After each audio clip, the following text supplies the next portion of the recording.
你好，欢迎收看《新闻面对面》，我是谢仲。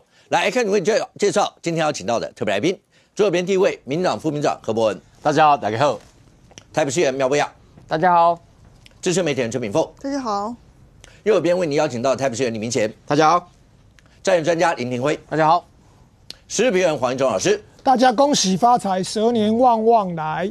你看。人家公民老师就知道，今天大年初二嘛，好 OK， 大年初二一样了。那当然说传统习俗回娘家，那说句吉祥话，新年恭喜，蛇年什么都顺利啊！好，阿苗，新年恭喜哦这个蛇年心想事成，事事如意。好，明白。蛇年要什么来什么哦，对，蛇年大家都要用这样的一个蛇，然后要怎么样去套出吉祥话？明轩，新年恭喜，蛇来好运。好 ，OK， 廷辉，新年快乐，蛇年好运。OK， 好，那当然你说不管怎么说，过年嘛，对所有台湾人来讲的话，总是喜气洋洋的。今天呢，大包小包回娘家。当然也有人在提到过去这一整年里面，你如果讲说国内所有的政治上的一些大事或一些政治人物，当然你哀矜勿喜的心情去看，对柯文哲主席家来讲的话，这一整个年来看的话，总是跟往年一定有非常大的一些的不同。但是不管怎么说，有人就会讲说，那到底10年南柯一梦到底是怎么起怎么落，为什么会这个样？那包括在过程当中，柯文哲前主席很多的一些的金句，包括他自己讲的一些很多的一些的内容，难道所有的这一切的起落跟他的个性有关系吗？而那个性格，你是不是可以从包括他自己字里行间里面讲出来的一些人，包括他字里行间里面讲出来的一些事，甚或他在整个政策上面做的一些事，是不是也能够凸显出他的性格，造成这样一些的结果呢？如果你真的要看的话，其实对柯文哲主席他讲过非常多的一些的金句，说过非常多的一些的事。一开始先让观众朋友看一下，那他讲过很多一些金句，相较于后来发生的一些讲避案吧或者他的一些事情，先让你听一下。来，7、8月的时候是哪一个政府的时代？这个变小英政府了。那就对了嘛。所以乐色不分蓝绿，所以乐色不分蓝绿。我会以理性、务实、科学的精神重建联能政府。搞这个乱七八糟，一定杀无赦，全部清，这样就好了。因为我自己当过市长，我很清楚啊。我任内几乎没有什么弊案，因为我就跟大家讲很清楚，你只要出事，你知道，不管皇亲国谁都没有用，杀无赦。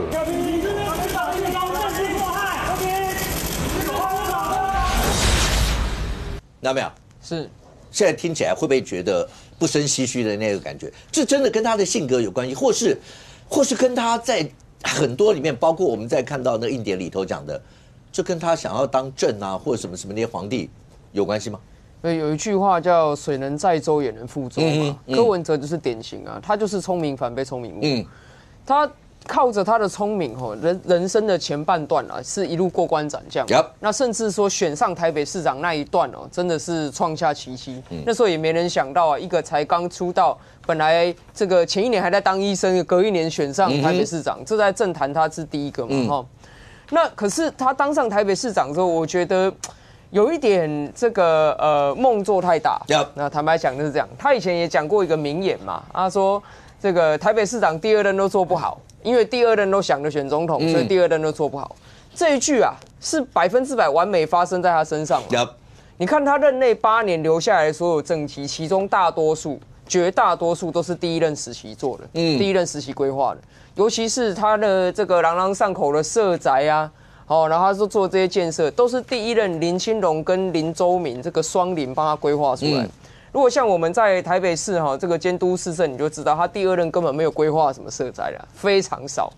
那你看他做了这个第1任之后，在那一次的选战当中，惊险连任3000票，那个3000票在政坛上来说又是一个奇迹。我们没有想到说一个首都市长竟然可以用这么微幅的差距来决胜，结果你到他第2任的时候，你发现这个人他的心思完全变了。你看那时候第2任的时候，很多人问他说是不是想选总统，那他的态度其实已经开始暧昧模糊不定嘛。那这一次在这个起诉书里面所揭露的，你也看到了，这个范尤伟有给他建议啊，对不对？说啊，你的形象现在有几个弱点啊，其中呢就有一个是反商，如果你要攻大位，你要怎么样跟哪些人来往啊？还有什么营建业台面下要交往啊，台面上不宜等等的，你就发现哦，确实啦，如同外界所观察的一样嘛，他到了第2任之后，因为那个梦做很大，所以他那个整个心啊已经膨胀到台北市被他缩在很小的一个地方了。你看这一次哈，这个检调，他为了要证明随身碟真的是柯的，所以写了很多里面内容嘛。那如果你说看这个里面的内容的时候，你会看到说，哦，确实他非常喜欢把自己想象成高高在上的皇帝，有没有？那个里面要存说 memo 啦，然后有柯资料夹、家训，进入第5层29个档案里面还有一个正是雍正帝，但不会让你成为年羹尧。这个你啊，就是蔡壁如嘛。你就看他说啊，原来他事实上跟他的这个过往忠心耿耿跟着他30年的部属的相处是这个模式。然后呢，家训，一般人的家训怎么可能取叫什么上谕？上谕就是皇帝颁发的这个圣旨叫上谕嘛。然后呢，又看到说啊，我朕不是明朝万历皇帝啊，廷议制度等等的。然后里面的这些内容，你会发现，他以前啊说台北市他的这个决策中心，他把它称为军机处，这些的说法，确实啊，上书房行走，军机处，不是你好久没有听过像这样，除了在那个历史剧里面，你都不会听到。可是对台北市政府，好像大家每次聊到这些，都觉得这些是日常，大概他们都是这样过活的。所以你如果起诉书的190页精华版，你看完之后，里面有个关键人物叫邵秀佩。因为那个都市计划法24条这个巧门就是邵秀佩发想出来，他想要帮金华城挤这个巧门钻一个漏洞。对，那邵秀佩为什么会去想这件事情？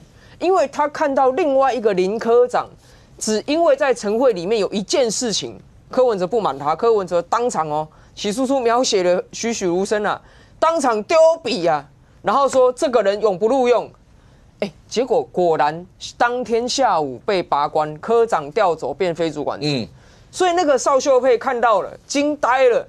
所以往后台北市政府的所有公务员，这话传出去之后，所有人都听他的，都听柯文哲的。那你就觉得说，哎，你看这个人当市长其实本来大好前程。我坦白讲，台北市长你要选总统是一个非常有利的战略位置。但是他在这个梦想膨胀的过程当中，把台北市已经放到最后了。他甚至成为了历史上第一个被证实真的把台北市长的市长室当成金流中心的人。你看这个起诉书里面讲啊，说这个提示邱佩玲的笔录，这是问柯文哲他提示邱佩玲讲的话，然后柯文哲供称对邱佩玲所讲的情节不否认，所以承认有收到工作部里的款项，这样理解是否正确？柯文哲下面回答说，如果邱佩玲说我有收，那我就是有收。那检察官又问，刚刚提示给你这么多笔，你都确定你有收，那沈庆京这笔1500万是怎么收？他下面并没有说，柯文哲并没有说沈庆京没有给我1500柯文哲并没有说沈庆京那一行是乱写他是说这都他们去处理的，是金主自己去处理。检察官又问，如果是金主他们处理，为什么记在工作簿上？柯文哲竟然是说，至少要知道有谁帮助过我们。他对于收这些是完全不否认然后邱佩玲收了这200万的时候，是在什么时候交的？交在北市府市长室。柯文哲完全不否认这件事。另外还有一笔啊，他一边踩飞轮一边拿的是电玩大亨的300万。那你会想说，天哪，这个人他已经把自己当成皇上的时候，刚刚节目前面不是有播吗？他以前说别人的时候都很会讲嘛，谁出问题杀无赦，对不对？在我任内，台北市长没有弊案，只要出问题，管你是什么皇亲国戚，我一律都要杀无赦。原来最大的弊案是他自己，超过100亿的弊案是他自己。那有没有杀无赦？没有，他纵容他自己。所以这个看他楼起了，看他楼塌了，这个完全是足以作为所有政治人物的警惕啊。阿苗刚刚讲说，柯文哲的心态是不是真有那个皇帝？因为他讲过太多次哪几个皇帝啊，或者什么。刚刚阿苗形容那个林科长那一段，有没有像你看宫廷剧里面，然后在宫廷上，只要谁忤逆了皇上，拖出去砍了，因为你下午就直接主管职拔掉，直接拔官，对，就是因为他的意见跟你不同，他坚持他的想法，他觉得不应该在法令上，他觉得不应该那样做，然后跟我的想法不一样，然后就直接那就是政治上杀无赦，就拖出去砍了，就是这样。那个整个画面感觉上就是这样，所以如果真的讲起来的话，柯文哲真的有那种帝王心态，然后觉得当我上位了以后，我就可以是这样吗？不过如果真的讲起来，大家去爬书，他以前讲，他当过的皇帝还真的不少。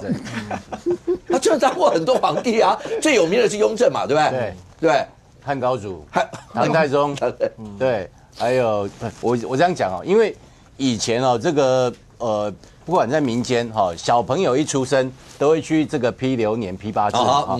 那批流年、批八字哦，最好的一个称赞就是说，哇，你这个小孩子，这个一定要有红帝名啊，红帝名哦，就是未来就是不一定他当皇帝，表示命很好啊。那民主时代的哦，这一短这有中通名哈，就是有个说辞，但是批流年、批八字，这从小哦被视为皇帝，好有皇帝命就是最好的。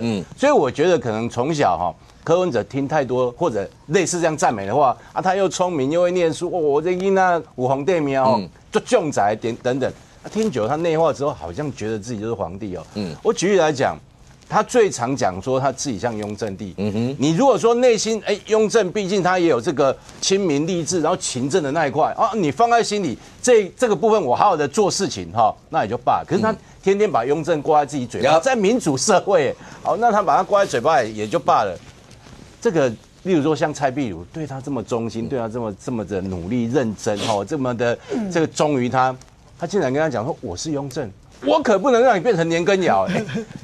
你听到为什么感觉我对你这样，然后你把我跟年羹尧那个过去这个因为这个征战之后有功，然后后来被皇帝这个赐死这个92个罪名，你看蔡壁如，我看从那个时候大概对他就应该是有点异心所以。走到现在变成这个样子，其实也不意外哈。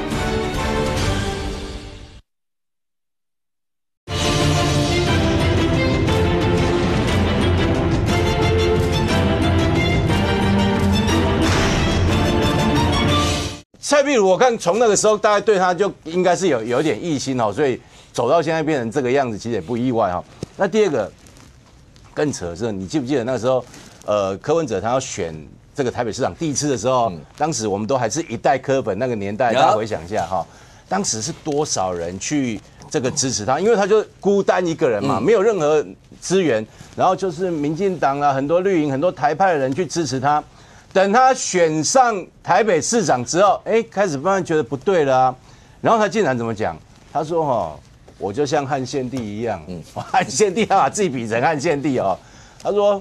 我身边都是董卓，都是曹操曹操挟天子以令诸侯董卓当时也是那个非常的霸，那搞到袁绍要下来兴兵要讨伐他那我的意思是说，人家这一群人对你开创这个台北市的这样的一个机会，大家付出那么多心力，结果到最后你说这些人是董卓这些人是这个曹操，那个内心实在是很不舒服。然后还要把自己比成是汉献帝，好，那没关系，这个部分是负面的，他也有夸赞人的时候，好，那怎么夸奖人？例如说，这个他觉得黄珊珊不错啊，可以接他的棒啊，所以他想说，这个黄珊珊，我要夸奖你几句，他同样用皇帝来比喻，他说黄珊珊很棒，那黄珊珊很棒，我就像开疆辟土的汉高祖，他说他是汉高祖，汉高祖，然后呢，黄珊珊很可能可以形成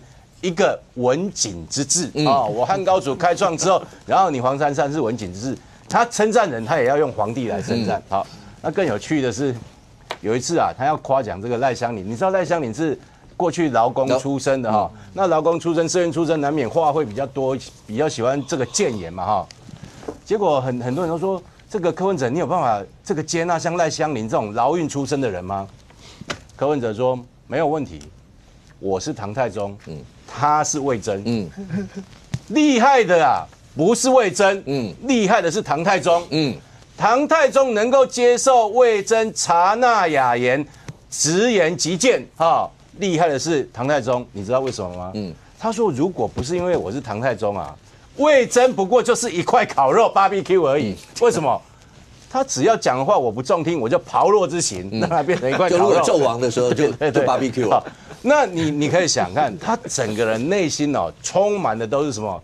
都是专制，这个君主独裁的这种思想或这种架构，包括即使到现在，他也不是举什么甘地啦、华盛顿啦，也不是举什么戈巴契夫啦，也不是说我要有德蕾莎修女或者什么这个达赖喇嘛这样的精神，都不是，他从来不会举这些。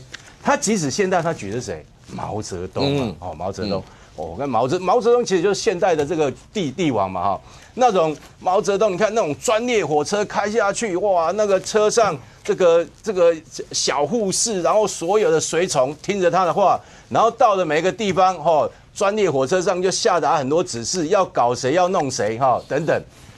他到现在他举的现代的这个相关的领导的这个班子，他还是举毛泽东，所以我就觉得他内心除了毛泽东之外，搞不好他也很欣赏习近平，因为习近平打破这个10年的这个接班的这个梯队，他要当一个终身的皇帝，所以我觉得我其实看到柯文哲他有这样的今天这样的一个下场那跟他当时那种可能天天被讲这咕吱好可爱你这有红对面那个落差之大，恐怕我觉得不胜唏嘘。OK， 顺便观众朋友科普一下。在中国所有的历史上，那个所有的皇帝你看那个庙号太字开头跟高字开头的，一定是创国君主。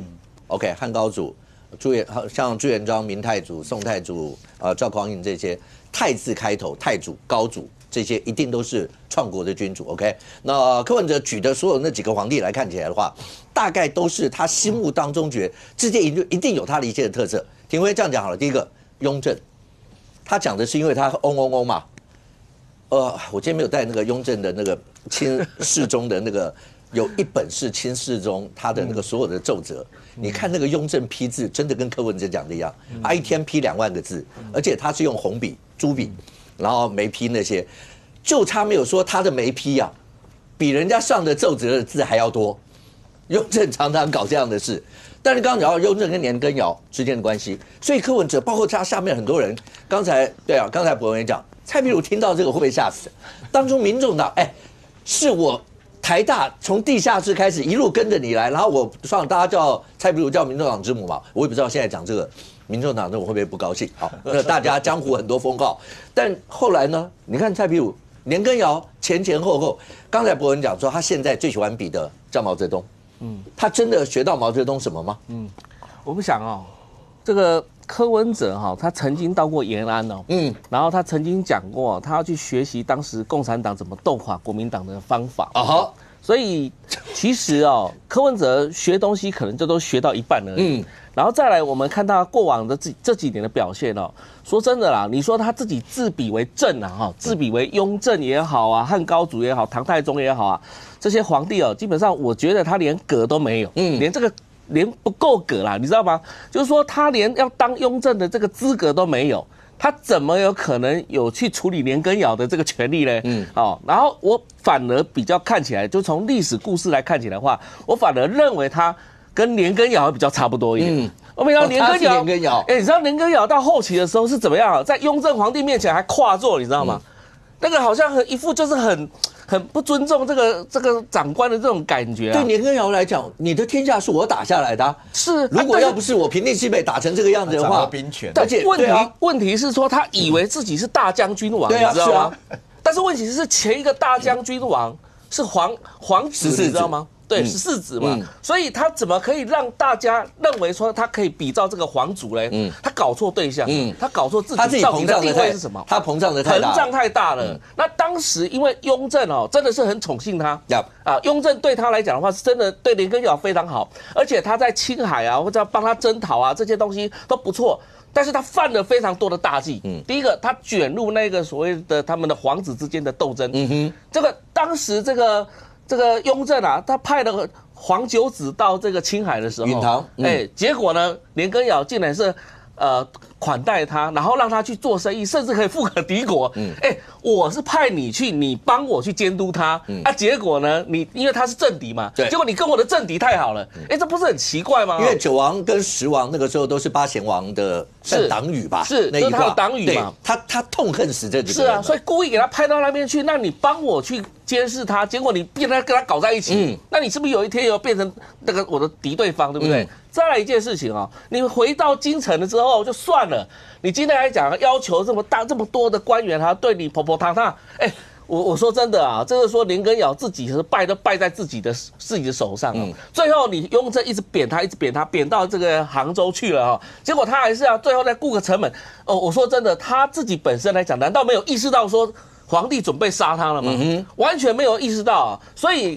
简单说一句啊，就是说，当然，雍正在处理这个年羹尧的事情上面了，也开始做一些动作了啊。本来他是一个风风光光的，然后接下来开始放出风声，来告诉年羹尧说，告诉大家说，其实年羹尧不是我喜欢的，不是我宠幸的。然后接下来呢，就开始什么，罗织他罪名啊，罗织他罪名之后，接下来就捧杀，就把他换人，把他赶掉。所以什么意思呢？我倒是认为说，这个。柯文哲会比较像年羹尧的，为什么会这样子哦？以前啊，绿营啊，当时在捧他，在2014年的时候，让他去当台北市长的时候，那时候其实是极尽的，要说什么？其实雍正应该是比较像是一般的民众来看的。我今天来讲，我捧你柯文哲上来之后，结果你打下了台北市，就等于像年羹尧在青海这个概念是一样。那结果呢？你今天越来越骄傲，然后自己好像目中无人。然后到最后来讲的话你今天连雍正，你对人民来讲，你都用这种态度来对付人民，那你对付自己人来讲的话，你就让他们去斗争，那你都我觉得他看太多历史小说，但是呢，他学东西都学到一半而已，刚好或者是看到什么电视剧或看到什么历史小说，他都自以为是那个角色。但是事实上人家那个才能你有没有？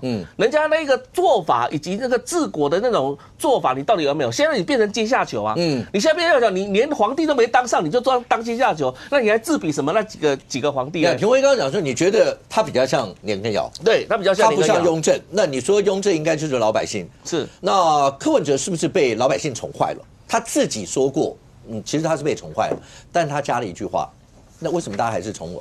因为我就是诚实啊。那我比其他的政治人物就是诚实啊，所以就算我有点傲慢，你们还是从我让你听听看，柯文哲那时候怎么说的。来，接受专访说你最大缺点目前还是傲慢哦。对啊，也不是选前就已经说自己的缺点是傲慢，怎么现在还没改掉啊？改了一部分，还没完全改掉啊。所以觉得自己被社会宠坏了，是不是？其实还要感谢台湾社会的，其实对我还是蛮宽容的。市长，为什么市民对你那么宽容？你有想过吗？那至少看起来比较诚实啊。有没有？就大家是宠坏他。好，我们就拿刚才这个，大家来讨论嘛。你觉得他是真的像年羹尧吗？如果照刚才廷辉所讲的，柯文哲是因为自己膨胀过头，年羹尧为什么会这样？雍正刚上位，皇位不忍，年羹尧打青海、打西北，花了1整年的时间。雍正把全国所有的兵马财库、所有的钱全部都送到那，年羹尧只要打不下来，雍正就会倒台。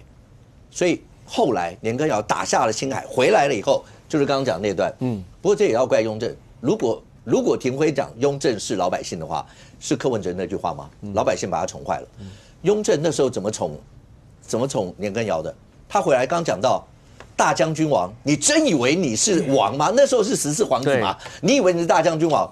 所以那时候是雍正下旨，年羹尧回京的时候，百官出列，路边跪迎，他只不过是个将军呢。年羹尧这时候也不在乎。一般人如果要这时候你有懂得一点点，觉得算了。那功高震主这个词迟早会用在你一定讲不，我还是照着一般那样，只有皇上能够让百官没有年羹尧真的就大拉坐在马上面，百官跪迎，因为雍正自己站在城门口迎，百官怎么能不跪迎？从那时候其实你就隐隐然知道那个杀机大概会浮现出来了。那刚才廷辉讲的那段历史剧演得很夸张啦，有没有？你一定看过这段历史剧，就是所有的将军各部全部都上朝觐见，然后皇帝要封赏，天气太热，大家穿着盔甲，然后皇上就太热太热，大家可以卸甲没关系，没有一个人动。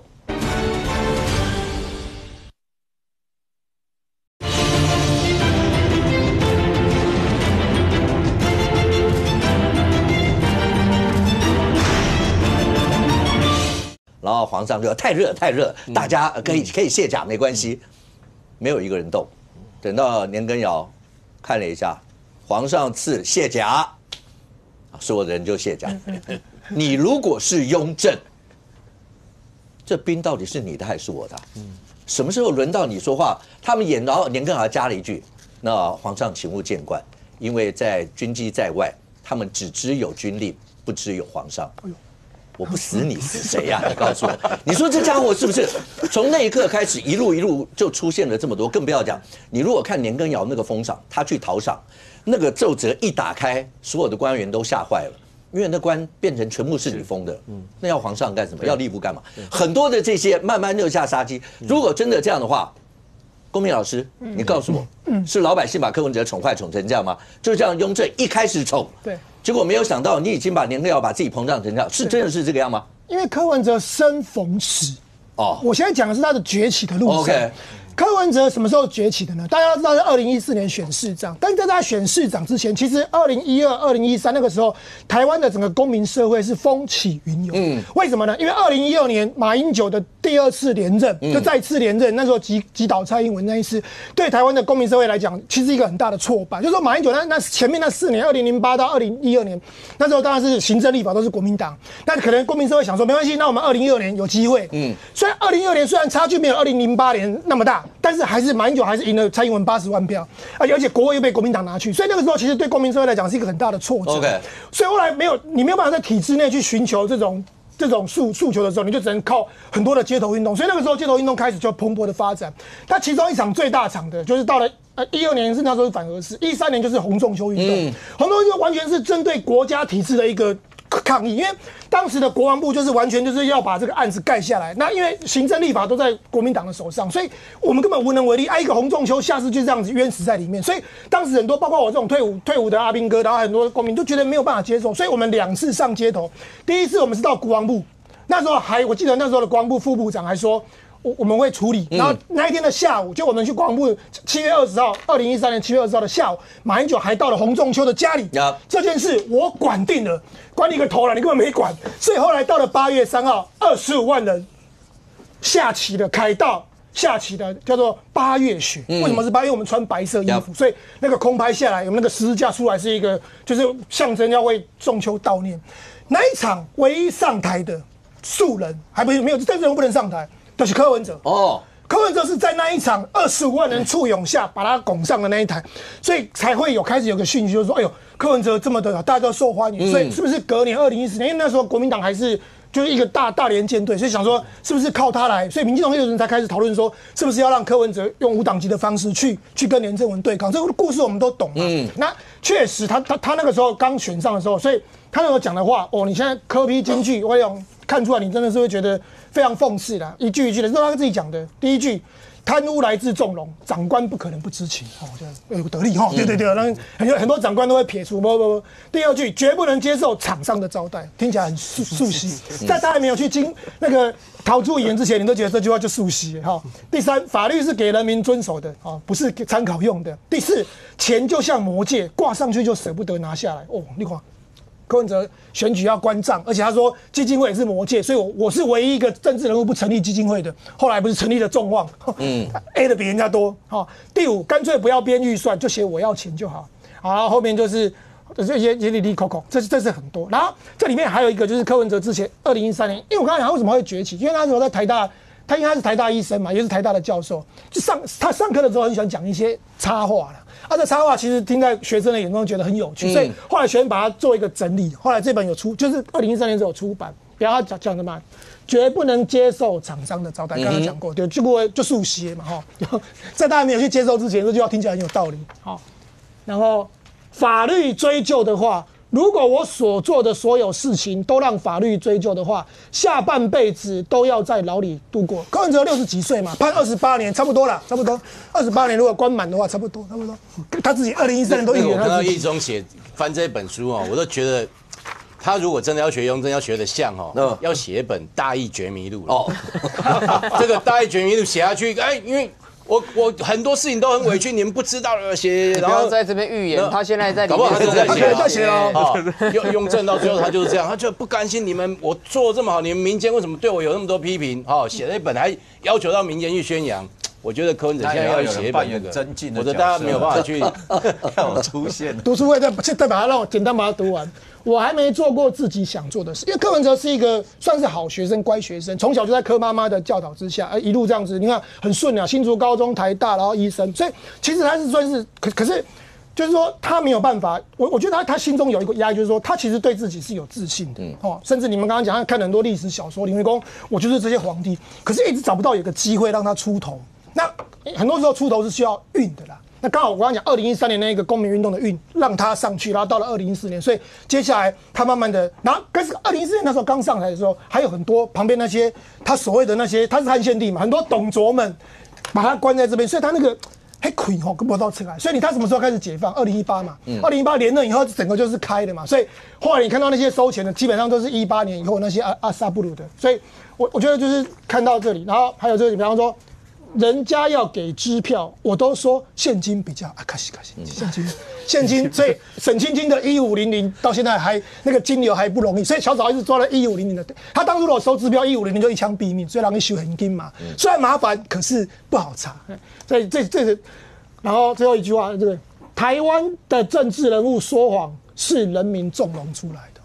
所以你现在看很讽刺，就是说他当初讲的这些，跟他后来印证的对照。我再讲一件事情，你知道为什么很多年轻人对当初最支持他就年轻人？我还记得2014年他选台北市长的那一个晚上，前一晚我在哪里？我在新北市，我帮游锡堃助选。那时候堃呢就辛苦啊，我少年人要去啊。我那时候是一个公民团体，我可以帮堃呢卡台，不过你家了解。柯文哲的场子是全部都年轻人哦，完全都是那种还七彩的那种，有没有感觉多元奔放？所以年轻人是很喜欢他的，而且即便他常常说错话、搞错这些事情，可是为什么年轻人对他失望？我这边拿一张图，你们就懂。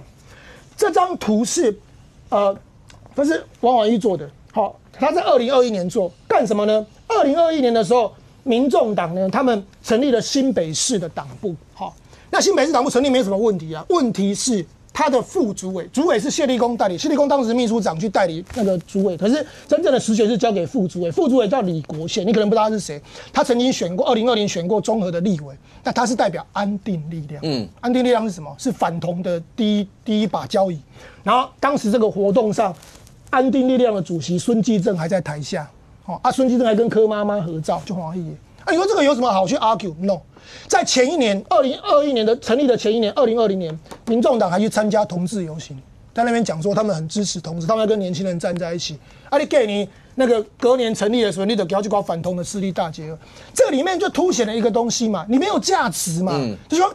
你可以讲错话，你可以有出一些包，我觉得那都是不要紧。但是有个核心价，就是年轻人当初支持你的一个理念，那你到底是挺同还是反同？看拢无啊，你袂使两边拢卖啊，你袂使讲你同志游戏你嘛要去啊，你反同的这寡人你嘛要把 Q 来做副主委，所以你知道那个东西就是一个价值的崩坏。这是2021年的时候，所以后来慢慢很多年轻人就开始去醒悟。所以为什么很多人说网络上不是有第1代到现在已经到第15代、第16代柯，我算第1代柯粉啦。他就一路，后来为什么后来越来越多人加入柯粉的行列？就是说，柯黑的行列，就是说，一开始前面讲的，比方说我们柯比较早的柯粉变柯黑是讲柯文哲，可是那些柯粉认为说，你们蓝绿都是这样的，柯文哲跟你们不一样，他就是有一个大家就是不一样的想望，他因为他有个那个金钟罩在，可是当你慢慢的这些连这种价值你都没办法遵循的时候，这个时候还没开始收钱哦，大家还不知道他有收，其实已经收，只是我们还不知道他有收钱。可是你看谢顺的一个安内歪哥起戳啊，那更不用讲后面这些摊的，所以我觉得一个人会这样子一路这样从上去到下来哈。其实神明冥冥之中都有注定。神明当初2013年给了一个公民运动的机，我问你，台湾那么多优秀的人才，为什么偏偏洪仲丘那一场是你柯文哲上去？讲来你也关你什么事？洪仲丘的案子是邱显智他们帮忙打官司，因为他们那时候是义务律师团。你也没去帮忙打官司，主刀官的谋利的代志，只是因为你那时候有一些学生常常讲说你讲一些干话，大家觉得很好玩，然后那时候就觉得一个素人医生很有趣，然后又很无害，所以你是在那个莫名其妙的机缘底下，你被拱上了变成喜剧的新猪白啊！所以我说上帝神明给你的这个机会，但是10年后你搞给怎样？起码20倍你破20倍你不是在开玩笑，所以我觉得这也是给我们一个兴衰史，就是说人有了机会我们要好好把握，可是你千万不要忘本。勿忘初心。这个是我觉得柯文哲这10年给大家一个非常重要的一堂公民课。我不知道为什么博文刚刚讲说柯文哲会不会写大义绝密录的这些，因为目前最起码你看在年前的时候，包括定国给小草，然后所有那些集结，所有意思就是说他还是有相当多的一些的粉，或是民众党的一些的支持者。你看民调大概也都有那样一些支持度。博文讲的大义绝密录意思就是只有从自己去反省写出来。讲出来跟以前不一样，告诉你我以前是不是错了，才能够比较震撼人心。那时候是从康清雍正一路下来，你知道你最喜欢看的就是反清复明的那种电视剧，有很多都是那样。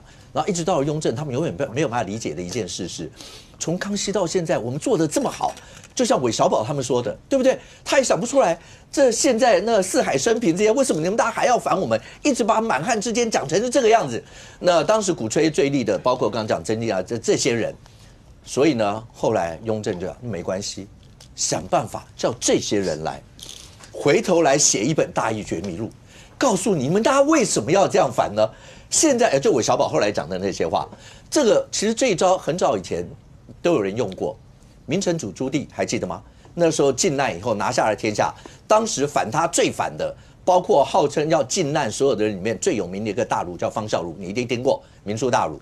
结果等到朱棣拿下天下以后，你要怎么样能让全天下的人服我？那就找当初最反我的，而且是国内最有名的大儒，由他来出来挺我。所以就跟方孝孺说：“我的即位诏书，你来写。”这样全中国就知道我才是正统了吧？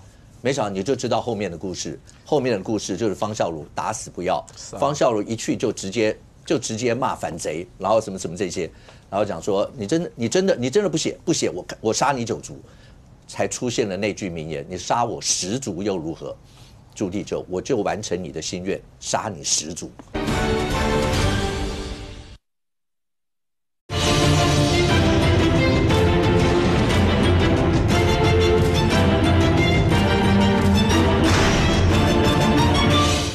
你杀我10族又如何？朱棣我就完成你的心愿，杀你10族。所以历史上被杀10族是方孝孺一路。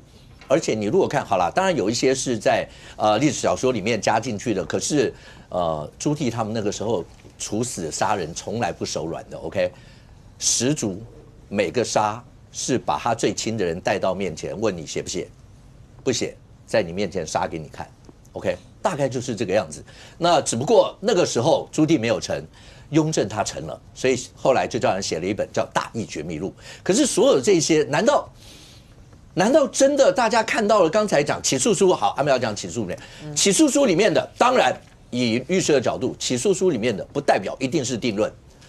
那要靠到了法院以后，大家经过交互诘问啦，包括最后的定验才叫有罪。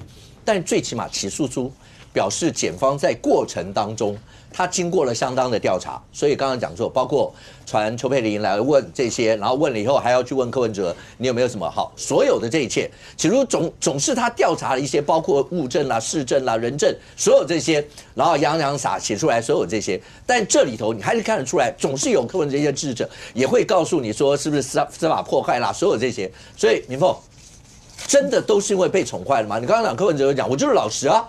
我就是比较起来比较老实，所以我傲慢，你们也会。但是这些所有一切都拿这个理由，就全部都能够盖得过去吗？刚才你说一中讲的拿出来的这么多的一些词，两相对照之下，难道大家还会信这些吗？其实我觉得我觉得大家根本没有被宠坏，因为他虽然什么坦诚傲慢，什么诚实，所以大家宽容他。然后他讲的是他周年，就是就职周年的时候去骂去对付那个吴世正的事情，就是说吴世正质询，他觉得他对他觉得他讲，他就自己就坐在椅子上面听那个吴世正讲到尾，然后大家都说你很傲慢。那他的意思是说吴世正质询的很烂，所以我坐在椅子上指挥那个局长什么去说，但是问题是我们不是看他这些啊，我们是看他说垃圾不分蓝绿，然后什么这个刀叉吃人肉，我们有被骗吗？如果他讲的这些都是真实的时候，我们并没有宽容我们是真实的相信他这些啊。对啊，是啊，所以他那时候讲的那些剧真的是不知道虏获了多少的人的心。对，他如果真的做到这些的话，我们并没有宽容，我们觉得他可以做到这些。所以，但是呢，问题是事到如今，我们不是因为傲慢，然后讲实话才宽容，是因为你真的，我们相信你会做到那些。可是如今这个起诉书揭发，你根本就不是那一回事嘛。譬如说，一开始在选举的时候，他就曾经大骂一个幕僚，因为那个幕僚就是发生一些什么这个钱的事情，然后呢，他就说，如果你要搞钱，你就不要来搞政治。对，那说得好。对，那10年后呢，他自己在做，就是幕僚不能做，他自己做啊。然后呢，另外一个幕僚也是一样的事情，然后人家说这个幕僚你要怎么处理？老鼠就让他放在家里头死掉，和那个人就被他放在家里面死掉，没事干啦。所以你看他私底下就是那么狠。然后我最近跟一个35岁就进总统府、历经国安训练的人，然后呢，2014年、2008年都帮他打选战。他就跟我说，这个人就是一个自大狂。然后呢，凡是跟他讲什么什么都没有，譬如说那个发行波卡引起非常大的争议，当时他就力劝他说不要发行这个波卡，争议会很大。一个小学生一天到晚拿着那张卡，这边刷公车。波多也建议我补充一件事情，起诉书里面呢，苏立琼有做一个作证，他有说这个波卡当初是柯文哲同意之情下发行，但是他后来对媒体外面说我不知道。对，所以他其实是有跟那个幕僚争议，那个幕僚有建议他，那个人有建议他说你不要发行这个，他就说。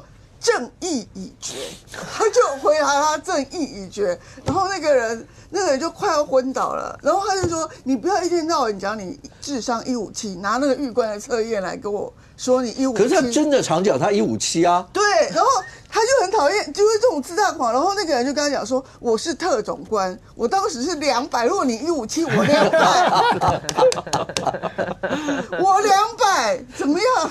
可是他也没有在甩他，然后可是问题是他后来呢，然后譬如说某些人很有争议啊，譬如说你现在看到旁边一堆人，其实已经跟过去的人都换了一大批人了，然后这个人还是有劝他说那些人不要用怎么样，然后他就说你们这些人就是不懂千里马都来自于劣马，恶劣的劣，就是说。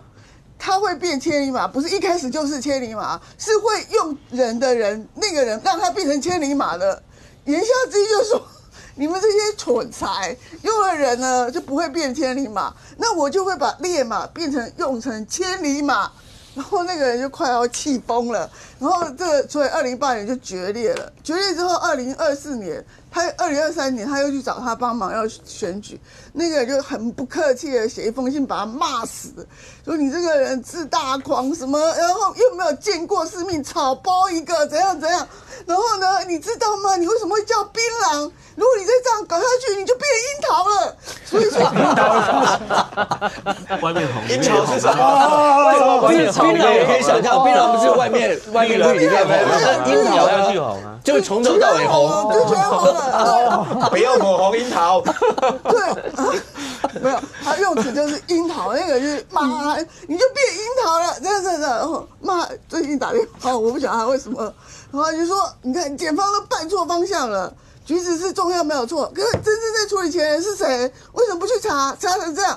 所以我觉得，如果从这个人讲话的态度来看，你看他2008年还可以容忍柯文哲，他什么自大，什么智商157，可是他到了这2年，他已经完全没有办法容忍他。就比如说，他真的知道他拿钱拿得很过分，而且他用的人已经超乎他的想象，在他眼里面，他现在所有的人没有一个人是好人。可是呢，柯文哲坚持要用，他们觉得这些都是现在是看起来是烈马，以后都是千里马。然后，可是到了你也可以看到，2014年换了苏立琼、林周明、林周明还有林清荣，然后现在的人是谁都不一样了嘛。所以我觉得就是说，大家就开始讨论说，2014年就坏了，还是2018年、2020年才坏的？其实我告诉你，就光那句“不要搞钱，就不要来搞政治”这句话，他2014年早就坏掉了。然后那个人还劝他说：“你不要做那些事，不要做这些事。”他就回他一句：“为什么别的政党都可以做，我就不能做？”那显然他明明知道他自己在做什么事嘛。可是他口中的那个政党，他的名言不就是蓝绿？不分垃圾不分蓝绿，对，那是他口中骂别人的词啊，所以他自己就更垃圾了啊。不是，好了，那柯文哲有没有本事把烈马都变成良驹或什么？我不知道。OK， 那是不是真的能够这样？经过一番的训练，也许，但我只知道讲那个原文不是这个意思啊。原文是伯乐相马，你知道吗？那伯乐有一次看到一群马里面，就是马被拉去驮盐啊、驮物啊，有一匹马被整得非常惨。那伯乐看到所有运货物的那个马里面，看到那匹马，他一眼就说：“这匹马怎么会拿来这样用？这明明是千里良驹，怎么会被你们拿来当做跟驴子一样驮的那种？大家都说不可能，这头马这个样子怎么可能？结果那匹马后来真的就是最有名的千里良驹。所以伯乐是马是这个意思。”是明明是一个宝，是啊，结果你们把柯文哲的意思是他可以把不是宝变成宝，对，所以就是说那个人就骂他说你都不念书啊，然后没有见过世面嘛。他说我35岁就跟着总统了，然后总统叫我做什么去民间看，他不是叫我去吃美食他叫我去看见世面那你柯文哲就是一个突然从这个诊疗室出来的医生，然后世面好像也没有见过很多，然后外面的名利场那种纷扰，你就很容易被迷惑。然后你看，连千里马、烈马他都可以搞错。不过现在看起来的话，明姐是因为157，刚讲也是因为傲慢，也因为所有这些，或是因为性格。如果要你把它摊在所有柯文哲的一些，不管讲政策啦，或者他对一些政策的说法，也可以凸显出他这样一个。譬如我们讲，平常讲重阳敬老金，一般政治人物应该都不太会碰，因为他钱不多。可是老人家要的也许不是那个钱，那个 kimoji 也很重要。就连那时候黄珊珊也讲说，市府到底会不会沟通，连他妈妈都生气，这样的事。内湖交通更有名了吧？啊，你内湖的议员，有谁会把内科的交通直接跟你说啊，这死了啦，没救了？对，这个没救了。你是市长你说没救，那谁来救？所以刚刚敏凤讲说，不管说柯文哲到底是烈马还是千里马，还是樱桃还是槟榔，我认为啦，我跟敏凤的见解不太一样。我认为柯文哲在2014到2018年过程中第一任的时候，他还是想什么见解？那是那个人讲。他还是想做一些事情，他还是想超越蓝绿了。我认为至少在第一任期的，甚至在2014竞选，大家想象2014的时候，阿北来选的时候，他是关账他募款关账到最后关账是，然后凸显对外呢，我真的没有见过政治人物到，那是不得不，那是委屈，好不好？好了，不管再怎样，我认为，譬如说我跟博文都选过，我至少不会这么 gay 掰说，我募款都够了，我关账了。我没这么伟大，所以他那时候那个动作，包括我们在节目里面讨论到什么程度，就政治人物没有人会这样干的，是没有人会这么干。然后某种程度也觉得说，他就是不爱钱啊。他只是为了要凸显，他觉得够了就可以了。谁不像一般政治人物，你愿意捐我都好，因为也许选完，也许在政策施行上，也许后面你还可以用嘛。他不是嘛？在那个 moment， 我想我是嘛？一中啊，是用阿伯那阵是青年。崇高的、伟大的，为什么只有一种是这样？你为什么要知道？那他那时候有团队嘛，他在支持阿贝2014阿贝，你不得不承认他确实想超越蓝绿。即使在他第一任的时候，我那时候没有进议会，可是他做，你看他包括北门重建，把引道拆除，媒体都在关心说阿里龟缸跳效率多大多高，包括他第一任的时候都要按秒供嘛，他的社宅的部分、盖的不论数量的部分，确实都超越蓝绿了。我认为至少在第一任的时候是啦。可是你说只有这一块超越蓝绿吗？多来讲，就说我觉得他有些做法是这样子啦。多来讲就塑造他到底是年羹尧还是雍正啊？当然年羹尧他提拔人叫年选啦。在雍正朝一个隆科多也是蛮厉害的，他提拔人叫隆选。我不管是谁，是年羹尧或隆科多，不管再怎么样，你要认识一个人，先认识，再喜欢，然后才能支持嘛。所以像我们要出去跑街，有些人到现在不认识你啊，还是有啊，所以你要让他认识。譬如说阿北那时候开直播，所以那时候也不用写什么大义绝民录，阿北有脸书啊，有 IG， 现在有社群宣传就好啦。所以我记得在第一任的时候，那时候我回家常常看，因为我老婆会看那个 IG， 那时候好像没 IG 吧，还是社群直播，她每天回家都在看阿北吃播。我说你那么无聊，你看他吃播什么？她觉得阿北很有趣啊，光吃播就吸引很多人，很吸睛啊。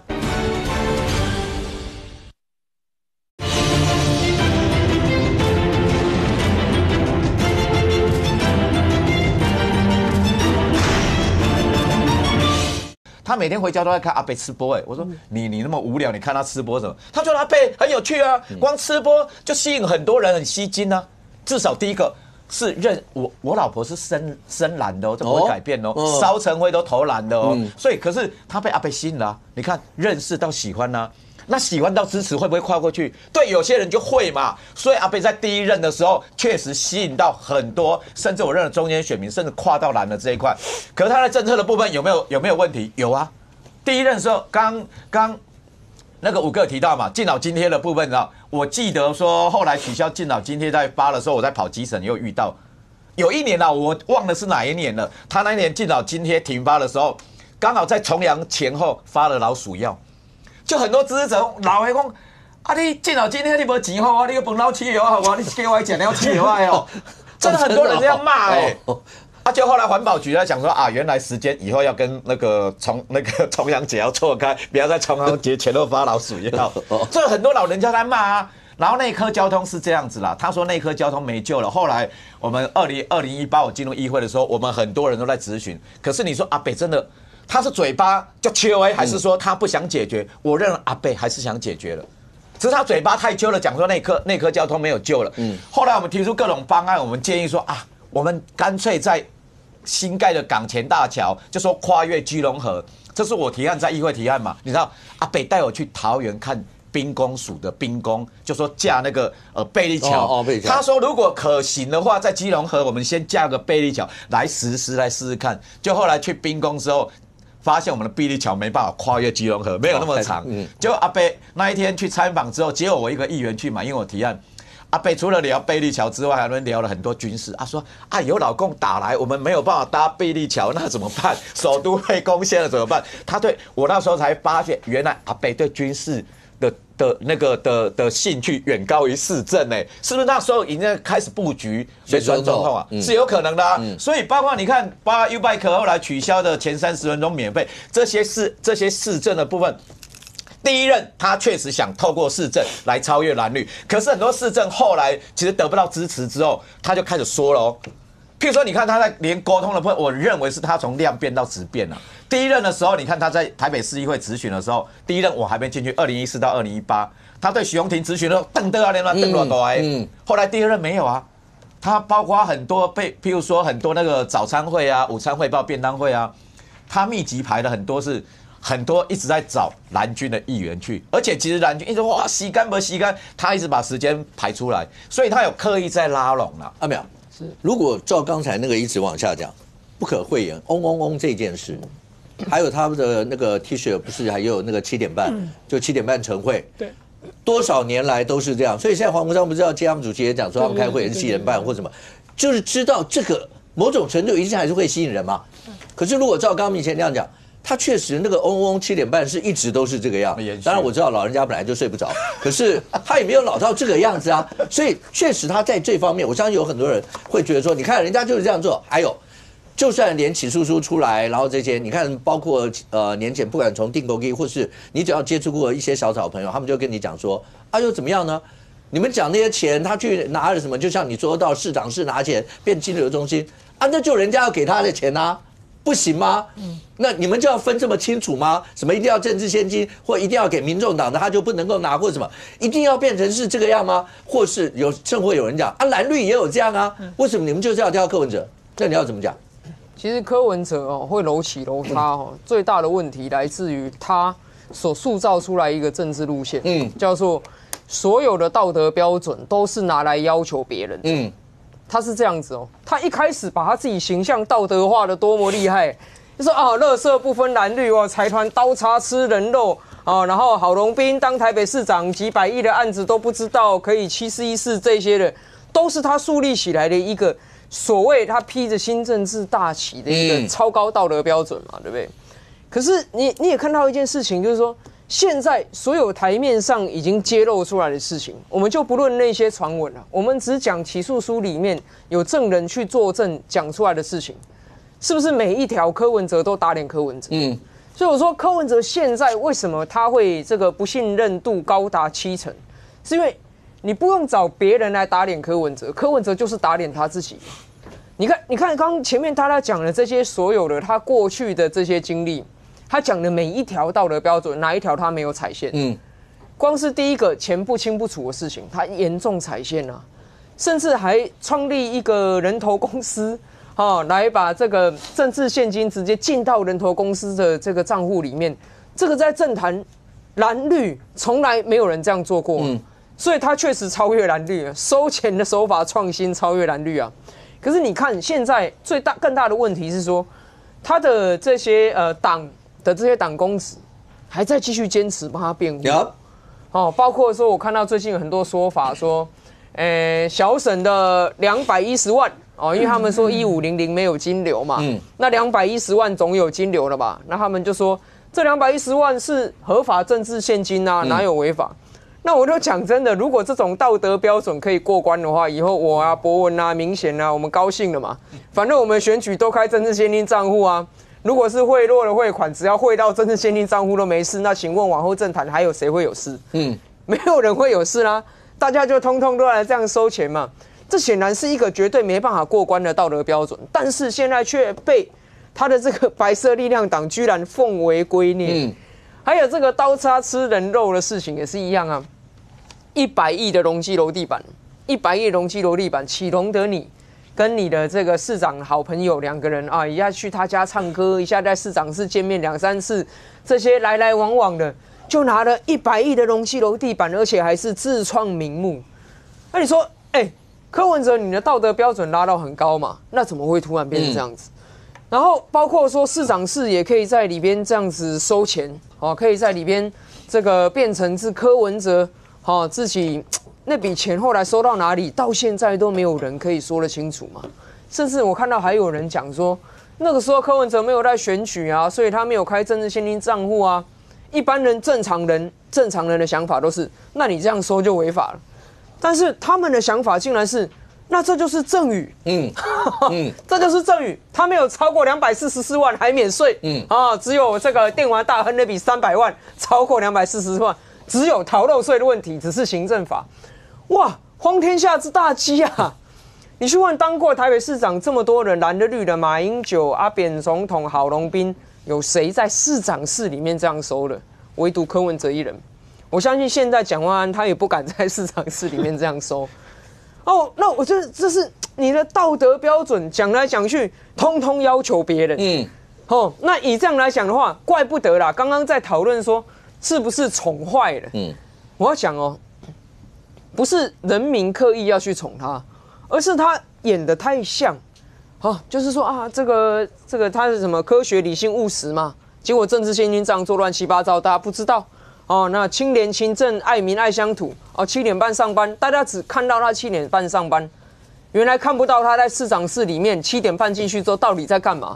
如果进去在踩飞轮，在那边收300、200，进去在那边这个7点半上班之后，跑到媒体人曲美凤的办公室里面去给人家性骚扰，那我还宁可你都不要上班，至少你不会去干这种歪七扭八的事情，对不对？所以我觉得柯文哲这个是给大家一个教训啦，就是说你的人设当然塑造得很成功，那民众一开始也给你很支持好，那个说虽然你讲话经常颠三倒四，但至少觉得你会做事这些等等的。但是啊，总有一天大家看到了真相之后，会发现原来你讲每一条都打脸你自己的时候，结局就是你的不信任度高达70%。因为你可以骗大多数的人一时，你也可以骗某一群人永远，但是你没办法永远欺瞒所有的人。OK， 不过现在看起来的话，廷威，我们刚刚讲到柯文哲，他最心仪的帝王啊，所有这些，毛泽东应该是他常常你还讲过他去过延安嘛，对，他所有这些，他真的学到毛泽东什么吗？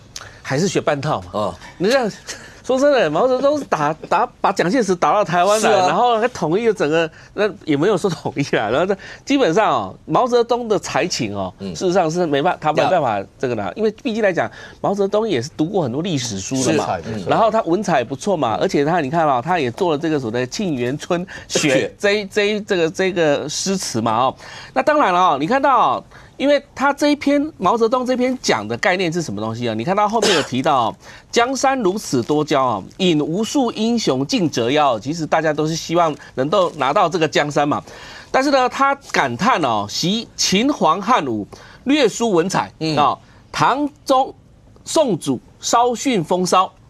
后来又写到哪里啊？写到成吉思汗不是馆长是这个以待天骄成吉思汗。他说他只是弯弓射大雕，然后他没有其他才能了。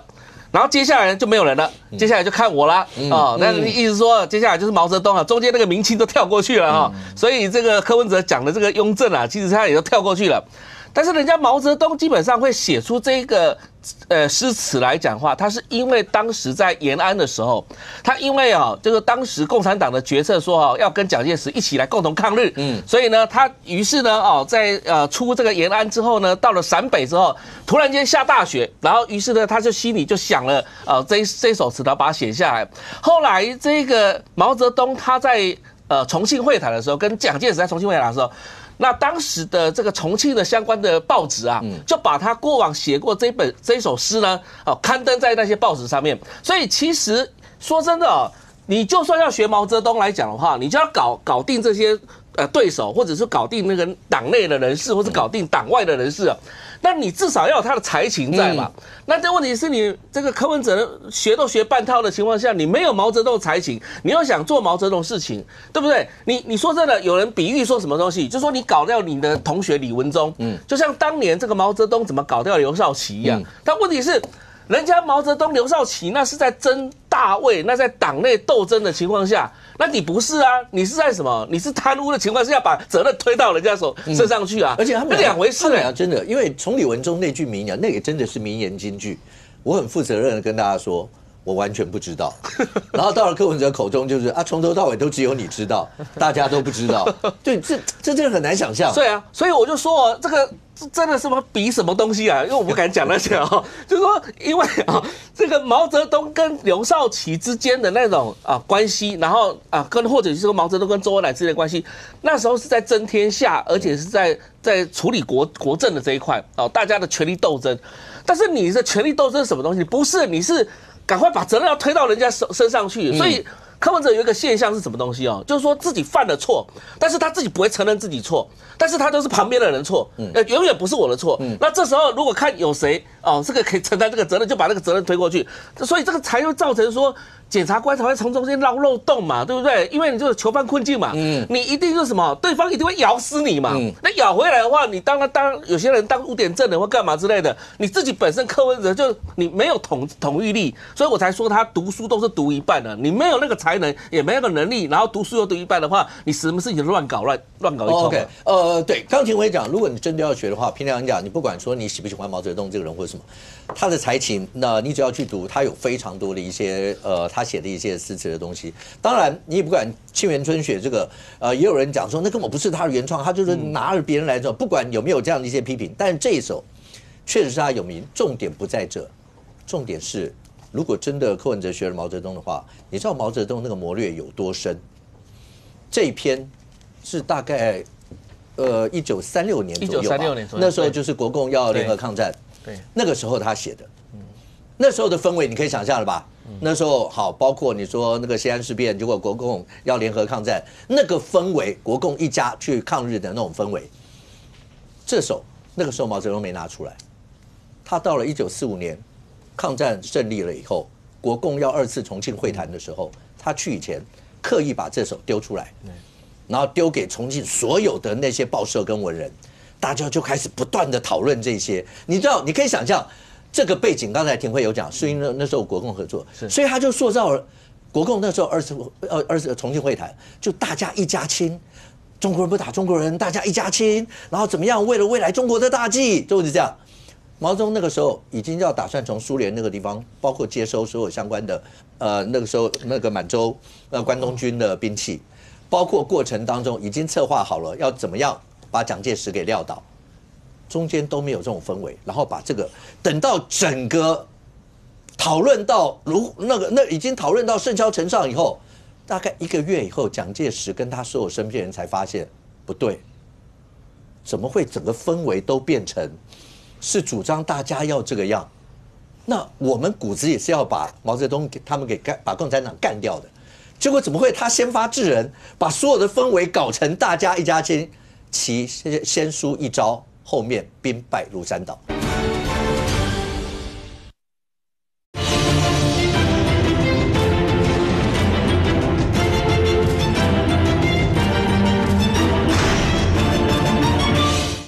结果怎么会他先发制人，把所有的氛围搞成大家一家亲，其先输一招，后面兵败如山倒。你要学到那个地方，你现在回头去看，你不得不佩服。对，毛泽东就是这样，他连一篇文章出来都有他的谋略在后面。所以我不知道柯文哲学到了多少，而且当时有啊，学到副东美跟副东局。对啦，但是对，当然学了，但是也是学半套，那个东西也学半套，人家都已经兵临城下了，那时候才有副东局的。我先讲这个啊，其实蒋介石跟蒋廷甫哈，他们其实都有针对这一首诗啊做评语啊。他其实就是认为说毛泽东想要夺天下的意思啊。但是呢，其实毛泽东自己有讲哈，他讲什么概念啊？他讲说为什么会把唐宗宋祖，为什么把秦皇汉武举出来的意思，就是说因为他们独裁。如果毛泽东不独裁的意思啦，那毛泽东就是爱民如子的概念了。所以刚刚你提到没有错，重庆当时候所有的媒体都刊登这首诗的时候，其实大家认为说啊，原来毛泽东他并不是什么那个争天下了，对，只会争天下而已啊，他还是有文采的，然后他还是为民所想的啊。那你柯文哲呢？你的舆论站在哪里？然后你这个就把自己搞成这样子哦，所以我觉得他跟毛泽东根本完全没办法匹配。可是好，廷辉讲说，那你的舆论站在哪里？或是你到底从以前到现在，我有啊，柯文哲被收押，包括后来高院也驳回抗告，反正就是一定要在看守所过年，所有这些年前有没有定勾机？有没有文宣？有啊，定勾机中间是赖清德哦。然后所有的过程当中讲的都是这司法破坏，他们要司法改革。柯文哲这就是政治追杀，说着讲不就是这个样吗？而且黄国昌喊得最大力啊，一定就是他就告诉你说，从头到尾，那阿北就不应该遭受这样的待遇啊。这个黄国昌我等一下再讲，我先讲柯文哲哈。我觉得柯文哲他败在一点就是说他太沉不住气啊。如果他沉得住气，就是一副就是他当时第一次出来选市长那样的一个初衷。我跟大家讲，搞不好现在总统是他的，但是他沉不住气，所以他一下子变来变去。那大家不要忘了，他有一点，他观念他没有与时俱进，就是说以现在来讲，现在的皇帝是谁？现在皇帝是人民，现在是民主时代嘛。你想想看，我刚大家在谈这个柯文哲，我就一直想起一个历史上的人物，叫司马懿。你看司马懿他多沉得住气哦，他历经曹操、曹丕、曹睿、曹芳。他扶植4个这个主将，他的那个心永远都是皇恩浩荡。好，到最后他连到最后去讨伐那个，我记得应该是那个公孙渊，辽东王，那个是皇帝要他死他没有死回来，他一样说啊，仰仗圣恩。我的意思说，假设他能够这样子的话，你看等到这个曹芳不行的时候，立刻取而代之，立刻改朝换代。但是不是啊？柯文哲沉不住气啊，所以我认为他好像觉得他自己很厉害，可是我觉得他其实一点都不厉害。你想想看他那个野心狼性，随时都爆发出来，到最后不要说他敌人，连他身边的人都防他。你想想看，现在所有出来提这个骂柯文哲，通通都是一代柯粉。那一代柯粉都是最死忠的，你想想看，连最死忠的人到最后对你是这个感觉就是心肝俱裂，那我觉得这个很难成绩哦。好，那我在讲柯文哲这样的一个性格遗传到另外一位他们民众党现在非常重要的人物，就是你刚刚提到黄国昌。没有，黄国昌说他的个性跟柯文哲不一样哦，他不一样是他说他的个性比较冲。柯文哲就是因为心软，所以才会被借势戒断。你确定黄国昌认识他自己？你确定黄国昌？我是客观引述，我只能客观引述。我有时候看到黄国昌，我都说，国昌兄，我有时候真的觉得你真的认识你自己吗？你真的回去夜深人静照镜子的时候，你真的有办法面对自己吗？我真的觉得我在，你知道吗？当10几万人在街头高声大骂伪君子黄国昌，我坦白讲。他换做别人，我相信哦，当场搞不好就是真的就立刻昏厥，无所谓。好，来，我跟大家讲那个心理建设要多强。过去黄国昌他在时代力量的时候，他说在野阵营啊，我最看不起的就是中国国民党，明显。最看不起的是中国国民党。说好话，存好心，不要乱射箭。这个在称赞中国国民党。他说：“你看，他过去最看不起的中国国民党，你们中国国民党有办法把一个他最看不起的人变成搂在怀里的小心肝呢？这是好话。快乐，好，祝年行大运。那所以我在看黄国昌他这个状况，就是说，你看像前一阵子在这个自由广场前面的那个号召群众啊，我坦白讲，你其实任何政党啊，假设我们把司法摆一边啊。”你说今天这个李明贤这个国民党要号召个3万5万都不是问题。民进党那个时候名气可用的时候，刚刚阿扁下来，然后阿扁立刻被上手铐，那个时候你说号召个3万5万，号召不上街吗？可以，都可以。可是这个会变成怎么样？变成司法到最后就不是在论是非、论证据。大家在比动员场啊，所以你知道那个前一阵子大家一直在讲说，我说自由广场前面人有多多啊，有人讲15万，有人讲8万，有人讲说才1.5万，我说那一点都不重要。坦白讲，你号召群众上去，那个场子看起来只要满满的，你高兴喊多少，那是看这个主办单位的这个良心呐，看主办单位自己怎么喊。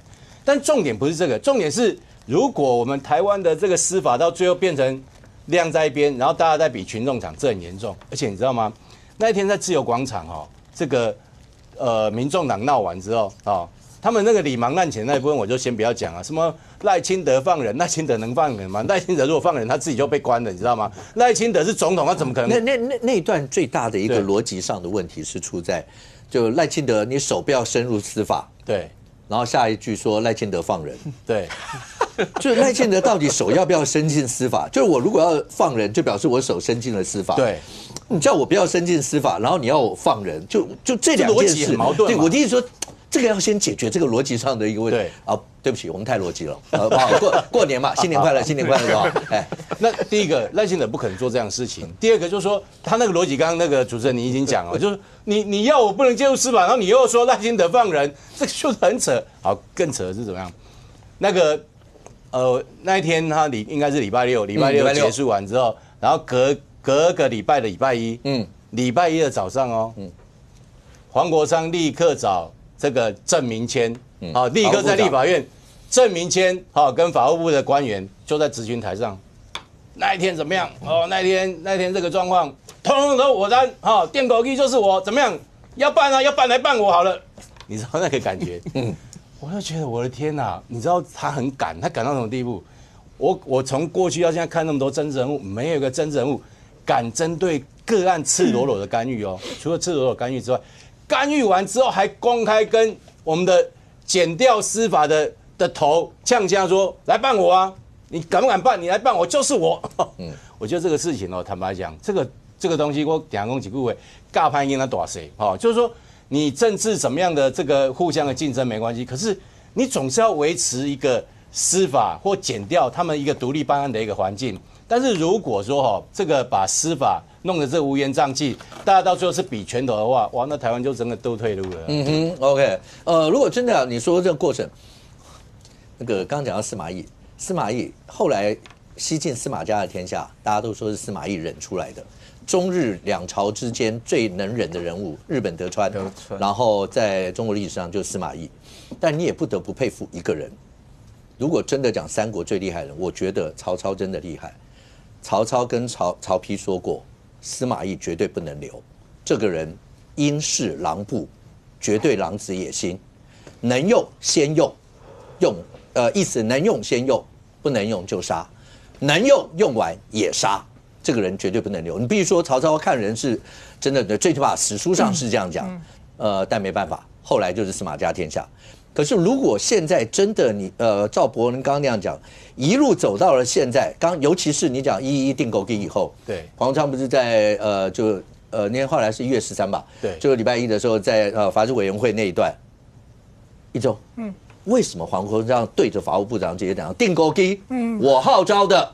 要有本事就来办我，为什么要这样抢？他的脉络是说，因为那天钟嘉宾有提一个那个专案报告，就说妨碍司法公正罪，所以说你们一群人，我靠呢，那这个案子还在进行，这样是不是有这个可能性？那王国昌就跳出来说，如果这样叫妨碍司法公正的话，就办我，因为狼喜欢老人呢。他那天，黄国昌那天还很厉害嘞。你如果回去回想，因为我在现场啊，就是那个你在现场，我在现场啊，111那一天啊，我还有布条。他那天还不是最后结束的时候，他怎么讲？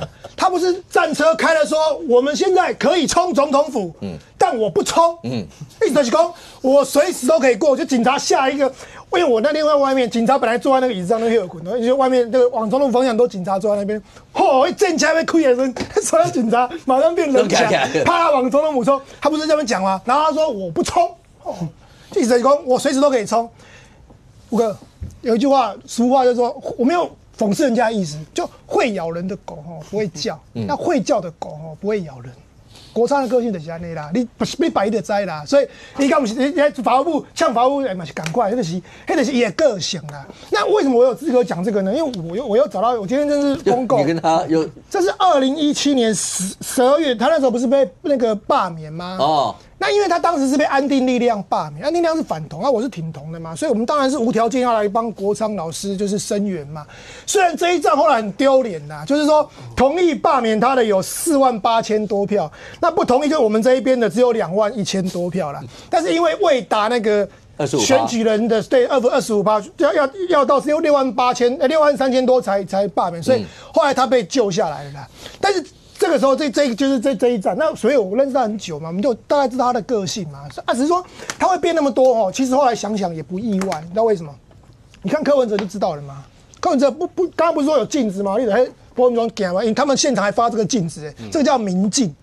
自己看着明镜，我也不知道什么意思。小草的逻辑，你看那个镜子就看起来那么扭曲，难怪他们都是看这种镜子，根本看不到。真的，小草讲的他们自己主持人说这个叫明镜。好，那为什么呢？这里面，其实你这样看起来10年，其实柯文哲跟黄国昌两个都某种程度上很像。第一个，他们两个都是优秀的高材生，黄国昌是建中、台大一路上去，那柯文哲是新竹高中、台大一路上去，就是两个都是学经历非常优秀的。这第一点。那第二点，两个都是乘着那个，我刚刚前面有提到，就上一段提到，就是说，因为2016年马英九连任以后，对台湾的公民社会受挫很大，因为当时行政立法都国民党，所以当时公民力量开始集结。柯文哲是得力于2013年的洪仲丘运动，那黄国昌不用讲，2014年的太阳花318，他是当时的所谓学生的导师嘛，那个时候我的都那很帅的那样子有没有？就是那个时候，所以他也那个时候开始崛起，所以后来才有的民进党选择跟他那个戏子，因为戏子也是国民党长期嘛合作。这里面有个小故事，东周期他们组了时代力量嘛，时代力量当时就说要来开始参选嘛，那各区像台中就找洪慈庸去选嘛，新竹就邱显智。其实黄国昌一开始从头到尾就没有要选。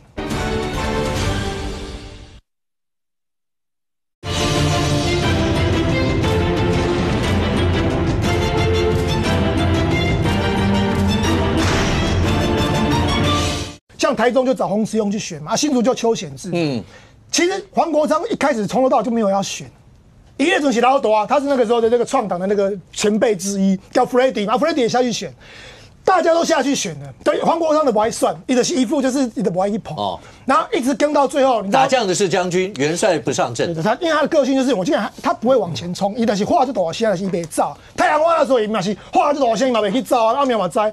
哎，那一次选举最好笑，后来是真的已经动没掉，谁动没掉？刚刚时代力量当时那些创党元老里面，个性最温和的邱显智，确实他妈嘉义人就温和。他第一个对他真的忍不住对黄国昌拍桌瞪了起。他说：“你拢叫我去选，啊，你个人不爱选，那有迄个代志。意思就是讲，因为那时候其实民进党愿意礼让他去选戏子，都已经要帮你礼让，都没有你去选了，一个不跟他选。我选就俩公 K 啊，后来黄国昌才有点半推半就继续选，就是选还真的选上，就送，这时代力量主席，这是他的这个过程。可是后来呢，因为也是因为刚刚提到这一场罢免，就让他整个人声势就消退，丢起来嘛，所以。”接下来就不敢连任嘛，他那时候就不敢选嘛，他就派他一个助理去乱选一通嘛。那他自己跑去干嘛？他下一次2020他就丢弃时代力量的不分区。那因为他已经当过立委了嘛，立委才港他那宠，所以那时候是排在第4名。这里面有个小故事。那黄国昌其实2020年那一次的那个，因为他是挂名第4名嘛，他很努力哦。他那时候也是万人空巷，时代力量那时候靠他也卷起了一堆血，所以确实拿到100万票，那个是事实。可是不幸的是，就只有刚好就票数只能到前3名，所以唯一的男生就是邱显智，然后2个女性。结果呢，黄国昌就是有点差一点嘛，我都跟这里位啊，这也在这几年没有立委可以当，可是有个机会，新的起定嘛，因为。2020那个立委选完不就是接下来就是2022的那个新竹市长嘛，所以他就开始放话啊，有的讲邱显智很适合啊，邱显智就是显智很是新竹人嘛，现在住新竹，他说你显智去选嘛，啊显智也不是见头啊，我可以选立委啊，我可以选市长，立委唔都要洗这个啊，洗这个就第1步就第4名就要上去嘛，所以后来显智就不要，显智就说他好好当立委嘛，这件事情就让国昌不开心，他就这件事情他就开始不爽。可如果真的这样的，明峰。第一个，你再怎么讲的话，一般民调看起来的话，就是民众党大概也有个8到10%的一个支持度。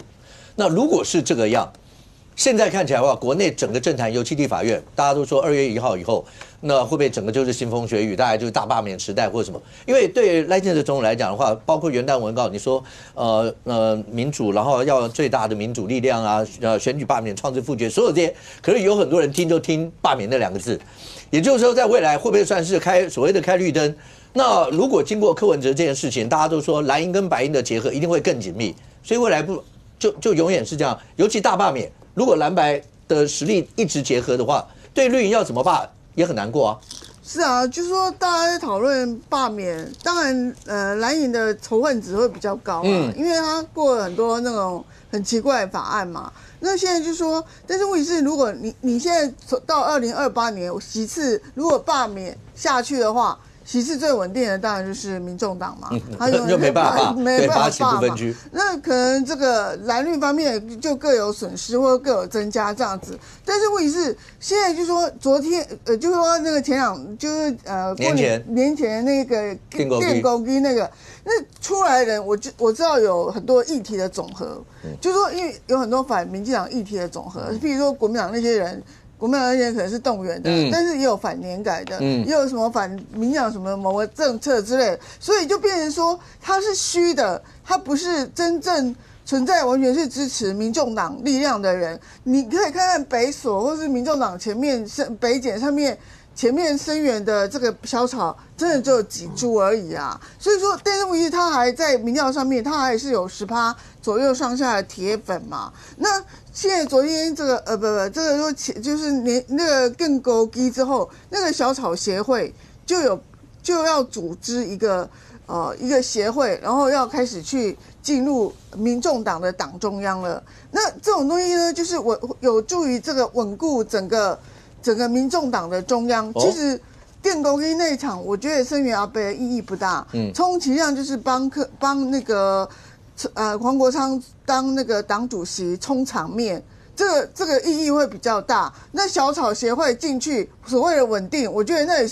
那也是黄国昌的人马。所以说你到2028，我觉得他这个本身就除了党内的这个纷争就是还是会有很多之外，他的席次是不会变。那但是他可以稳定的去支持蓝营的所谓罢免这一方面，这就是对绿营很不利的地方。他仍旧是所谓的一个所谓就从2024年之后，我们不得不承认，它还是台湾政坛的一个重要的变数啦。就说你看，你如果罢免案，如果你要那种高门槛的话，蓝白一合在一起，我觉得蓝的所谓罢蓝的就很难啊。那你绿的当然就说你要罢绿的，因为仇恨值低，可是也不简单。但是问题是它的整个盘上面蓝加白还是比较大，所以这场如果说整个年后进入这个所谓的蓝绿大罢免潮的时候，我觉得白营的这个声量就会更强、更唱秋啊。那黄国昌就变成几乎是，因为他们变成最重要的一支兵嘛。对，那最重要，然后黄国昌又是主席，又是这个总召的时候，哇塞，那全部人我们都要看黄国昌的脸色啊。可是问题是他这个东西还不知道，那你就要看你我觉得现在民间团体都在发起了，罢蓝的之外，好像有人怕无私咬那一区，好像有人在签了。那我觉得就是说，你要看到时候你民进党你要怎么因应。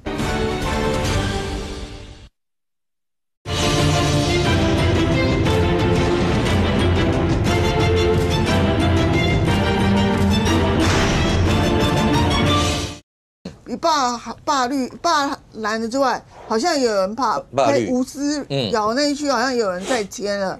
那我觉得就是说，你要看到时候你民进党你要怎么因应。如果你只是单一的这样子罢免，在每个选区它可以蓝白合在一起的时候，对你自己就很不利啊。那你除非你绿的要找到一个比较大的战略方向，就是让中间选民也要出来投票那种，你才有可能在这场所谓的大罢免里面获胜嘛。那你说一先罢免个3席，我不晓得听谁好像也在这里讲，先罢免赢回3席，我讲那没有意义啊。3席是没有办法改变，因为你除非单独过57，对啊，你要拿到57才有用。对啊，那你51现在加3席有什么用？白人又进来不是一样的，让你期待白的分裂吗？所以那是没有用的。所以要罢就全罢到整个全国的风潮起来之后，这个绿营的这个中间选民才会靠过来，然后蓝白整合，这样才有一个对决的可能性嘛。才有电钩机的意义。明姐，未来真的就是这样吗？因为2月1号看起来真的就是要这样走嘛。蓝白未来是不是看起来必然的结合性？博文现在没有选举了，很幸福。我觉得现在政治人物民代一任4年要经历3次选举，党内初选1次，不要胡作非为，大选1次，然后罢免再1次。真的很多政治人物，包括很多民代私底下都在讲，这嘛开始都要选了，开始就来罢免了。罢免完是因为满1年才可以罢免嘛，那也不可能说我譬如说今年2月1号就投票，不可能嘛，大概可能6、7月投票，投完票结束之后过半年又要开始初选了，所以大概一任4年要选3次，从党内初选，然后大选，如果有当选的话，得幸当选的话要面临罢免再选1次，那。罢免选完之后，大概隔没有多久要准备党内初选，所以变成这种循环。你少1次，恭喜你。所以少1次，那还有另外2次，这样好吗？所以动员这种就是朝野都要思考了，这个到底是不是好事？可是刚刚明梦讲说，在野党蓝白仇恨值比较高，让我对这个有点意见了。蓝绿白谁的仇恨也这样讲，不了谁的仇恨值比较高？我觉得这未定论了，很难讲。可是明梦老讲，现在开始在野党被拿出来罢免，你知道有谁吗？廖伟翔、廖先祥、罗廷伟、黄建豪。如果讲难听，我今天没有带他的头像来，我放在这里给敏凤选，搞不好廖伟翔、廖先祥你分不出来，我跟你讲，我常常我自己也讲错啊。我说我们不需要分清楚啊。我说台中廖先祥，不廖先祥是10季的，10季的廖伟翔。选民有没有搞清楚？人家是长得圆的还是扁的？就任还没有1年，你说他仇恨值比较高，那就是你们国民党傅昆萁的原因嘛。我不是说他没有问政成绩，人家很努力，也当了2届的议员，进入国会之后都有他努力，只是说还没当到1年的情况底下，你说他仇恨值比较高。我们在谈大局，你在跟我们讲。好了，有时候在谈大海，漱口杯的问题。你在讲茫茫人生还是讲那个大海？大海是那个张雨生的歌，大家可能要唱一下。我在学你们韩国人讲话，所以谈大海又谈漱口杯。航海领先了哈，选举的航海领先。让赖总统讲了，就说过年前他有提到嘛，面对大罢免嘛，这博文应该也在中常会听到，就说他要穷究其他宪政程序，包括宪诉吧这些怎么去处理。可是后面有一句，当媒体解读说，穷尽其他宪政程序，好像说对大免踩刹车了。其实可是在台湾看没啦，他后面有一句啦，就是说尊重其他公民团体的自主行动啊，所以就这样子啊，你知道，在我选区内湖南港。内湖南港，那个摆摊摆到我家门口，你知道吗？罢免，因为我家在市场旁边而已啦。那个摆摊摆到我门口，不是摆摊而已。他的联署不是联署说我选区的要罢免那个燕秀委员而已，他是在我前面各市场摆摊，他是台北市双北的那个联署书都收有。OK， 在我没有地域性，反正在双北的都这样比较有效率啊！大家互相帮忙啊，就是一种互相帮忙啊。我觉得这样很好，节省空间，节省时间。然后小蜜蜂还有出去被人我的开些小蜜蜂真的是，所以我认为这公民团体好，你说公民团体很有力量，或者说背后真的有人在声援，或者背面有主持有动员，我不晓得，至少感觉谁有起来，而且联署摊我看真的是有人呐，有人在，不止他是也有计划有组织在动各个市场，然后各大街小巷都在弄，所以那国民党的态度呢？一样啊，国民党现在是要用反制的方式，就你如果要真的针对我弄成这个样，那我也会针对你。对啊，所以刚刚我在讲说，我是之所以说举第一任的时候，廖先祥、罗廷伟为什么包括执政党会选定，或执政党有一些公民团体会选定这些廖伟祥、李德公啊，这些是比较说中间或绿稍微略大于蓝的嘛。那你这样子的话，在野党当然被动应战啊，所以包括吴思瑶的选区，一定他得票才多少而已。还有包括那个中正万华吴佩益，虽然我跟他过去我们的议会老同事啊，他得票率也3成多而已嘛，就大的战略底下，你有没有真正被整的时，被迫也要应战嘛。所以我觉得，就说几个点呐，真的蓝白还是在未来的新的会期，2月1号即将开议的新的会期，还会继续合作啦。因为毕竟在野的格局嘛。然后明凤也提到嘛，蓝白的席次还比较多，可是你必须得承认，当你国会席次比较多的时候，你代表你的选票、你的民意是比在野党比执政党高的嘛。所以未来我觉得要解这个僵局是这样，要避免赖总统要避免令不出总统府，令不出行政院。我觉得如果去解决，不是说啊你因为韩国瑜在过年前代表中华民国出席那个川普的就职大典，然后你邀了几个美国团的这些立委来，你就说这就是朝野和解，这不是啦，这只是访团而已。未来真正如何要朝野互动，回到一个比较正轨的一个方式，而不是那遍地烽火，从北站到南，从基隆站到屏东去。我刚刚只有讲过选区而已。如果是这样子的话，遍地烽火摆摊摆下去的话，真正是酸不紧力料开始遍地烽火，又马上大选啊！所以我说1任4年选3次，我不是开玩笑啦，真的未来变成这样，对台湾的好事情吗？不过未来现在民进党的策略有想法吗？遍地烽火，全面开战？没有，其实现在很清楚嘛，就是说赖总统他也很清楚的讲过，就是我们是执政党，我们一定会穷尽一些宪政上的各种的方式然后来做一些这个救济方面的这个动作。那台湾是一个民主社会，这个民主社会公民自发性的在各地串联，然后有这个罢免的这样的一个活动，我觉得这个就是尊重公民团体啊。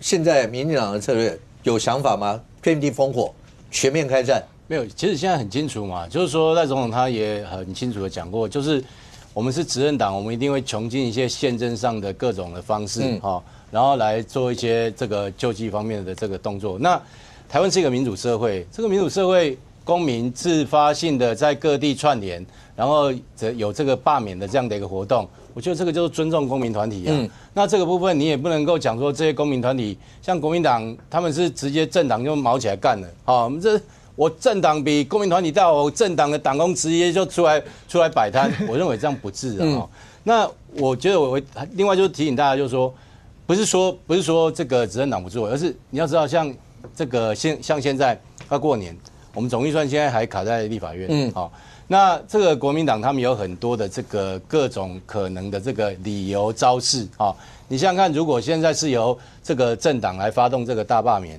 国民党整个立法院就更开花了所以我觉得我们还是要以大局为重了但是我的意思说，以大局为重，我们又不断的用各种方式，总统也释出善意啊，喝和解咖啡，然后行政院针对各方面的法案也穷尽一切可能去解释，然后可是在野党，你例如说连行政院提个复议案都不让行政院长来立法院说明为什么提复议案，你看这个蛮横到这种地步。那我的意思说，目前因为整个这个总预算，因为国民党仗势的这个蓝白这个在野党是多数，所以等于形同是用这样来绑架民意哈。但是我认为不管骂我们委曲求全也好，或者是说骂我们这个胆小哈等等，但是总之我们身为一个在野党身为一个执政党有我们执政党的责任。那我们还是希望国家能够在稳定中这样的一个运作。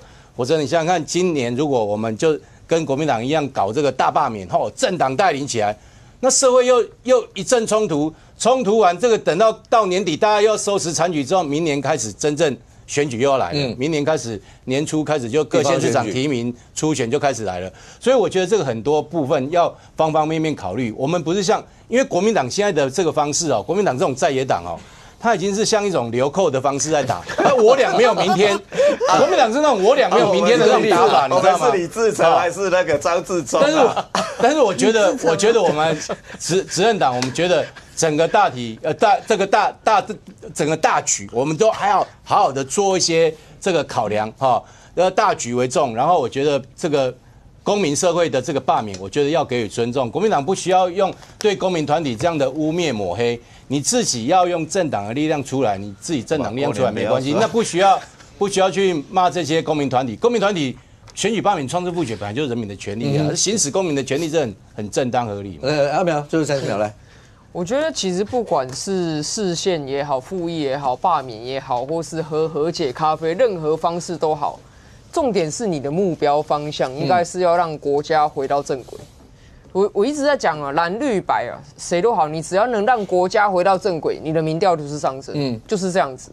所以你要讲说大罢免也好，或者说精准罢免只罢几个也好，或者说都不要罢免了，我们要回归宪政，说法都有。但是人民会问的是说，那你有什么方式可以让立法院里面不要再乱嘛？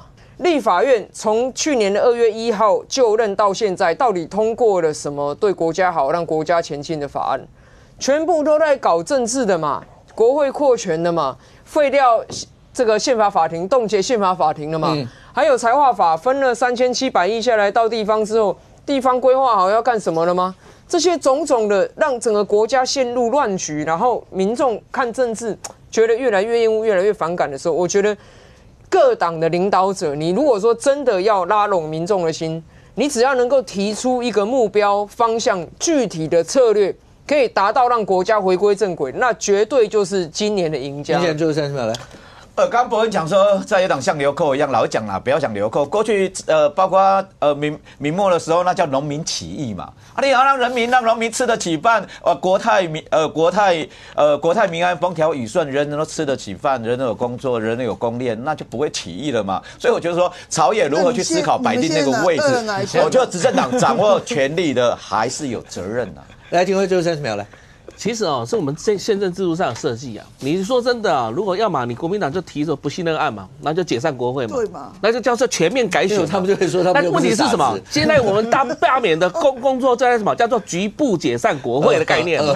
什么叫局部解散国会？就是因为你有些人就是跟着傅崐萁的概念嘛，所以这些人要罢免掉的原因就在这里。但是问题是说，今天主要的目的其实。各党都有自己的考量的原因，是因为到2026年的地方选举中间又有一个必须要动员的一个状态嘛，所以说真的，它里面夹杂着是因为政府施政的问题、宪政的问题，再加上后面还有一个地方选举的问题，所以杂七杂八就夹着现在的大罢免时代。到底以后会变成什么样子？那但不管怎么讲的话，对国人来讲的话，好了，那今天大年初二还是在过年的时候 ，OK？ 那总是在这段期间，对台湾人来讲，总是过年的时候，好，大家都说好好享受一下年节一切的气氛。那接下来呢？年假结束，开工以后，在未来国内政坛到底会怎么样？我们大家拭目以待。非常谢谢现场所有来宾，也非常谢谢观众您的收看，兄弟妹，我们明天见，拜拜。